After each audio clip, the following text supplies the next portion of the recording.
name's David Taylor and I'm a director at the IAB, and I'm here with Sarah Palmer.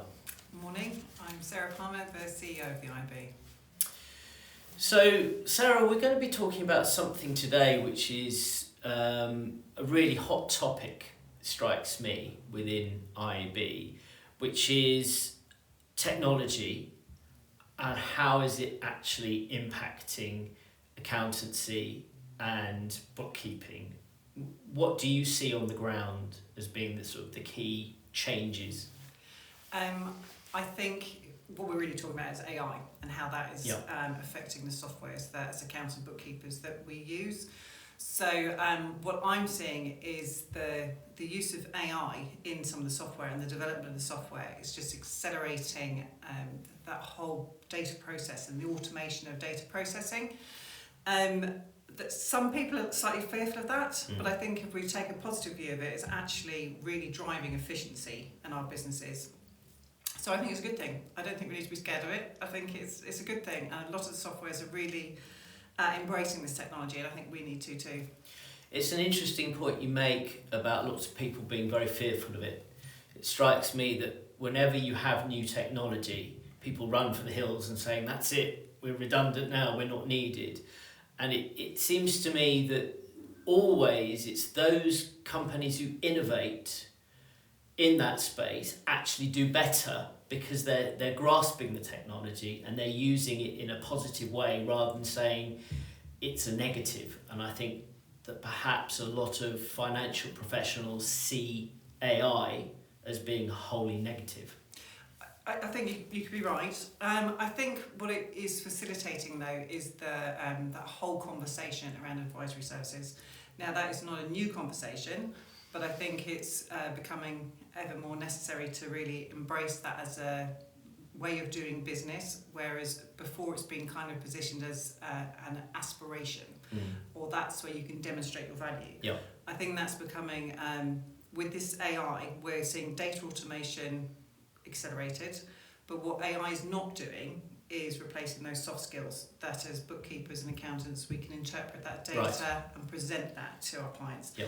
And right now I think that's becoming very, very important. We're clearly in recession. I think I've seen that for quite a long time now. I've already seen behavioural changes in clients and people as money becomes more scarce, attitude changes.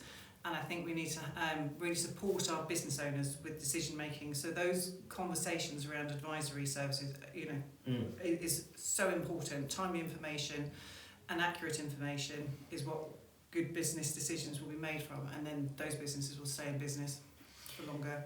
So it's an interesting point you've raised. It does strike me that many finance professionals, again, might be scared not only of the AI, but the fact that they're having to become quasi-business advisors. And that's a big leap. And from my perspective, I'm sensing not resistance, but it's just fearfulness of the fact that it's like, oh, I'm going to have to do more with my clients and I'm not necessarily sure. I think it's a confidence thing. It is a confidence thing. A top tip for that, if you're not happy to have a face-to-face conversation straight away with the client about presenting the data, there's some good videos like Loom that you can actually prepare your presentation if you like and record it and send that recording to the client. I think that's also demonstrates quite a lot of value there too. That's very useful to know.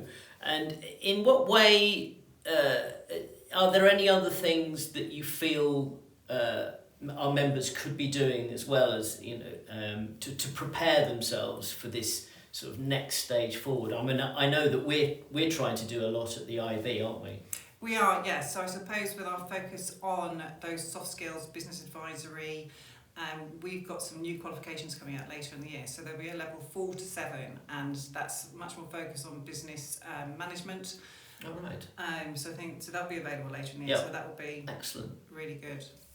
And we've got a member benefit, haven't we? Fathom, hasn't that got essentially a lot of information that businesses can use in terms of trying to find out how to be more consultative. Fathom is an exceptional software. I use that in my practice, and I think AI is just really facilitating that insight into, or further, I suppose, data mining, isn't it, as well? But no, Fathom is a fabulous tool. There's a lot of support around that will actually help you guide those conversations with your clients as well.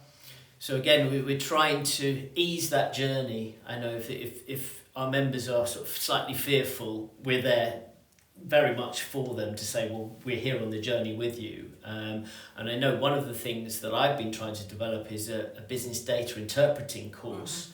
One of the things which has struck me as someone who's not a finance professional is that if you've got the ability to interpret numbers and figures, certainly in terms of spreadsheets, then actually interrogating data from other areas of business can actually be quite fruitful. And I think maybe that's the sort of the baby steps that members could take. If they're unsure about being a consultant, why not offer a little bit more data interpreting for their clients? Because that's sort of dipping your toe in the water, isn't it? Yeah, absolutely. I mean, your course is fantastic, so I definitely recommend people to have a look at that. Excellent. So very much the message I'm hearing is embrace the technology and use it to grow your practice. Totally. Just go with it. It's a tool for you to use, so don't be frightened of it. Explore the market, make sure that all your clients, the compliance work is optimised as much as you can, so use that AI to support that, so it frees up that time so you can spend consultancy time with your clients. That's what's needed at the moment. Fantastic. Wise advice. Thank you very much for your time again. Thank you.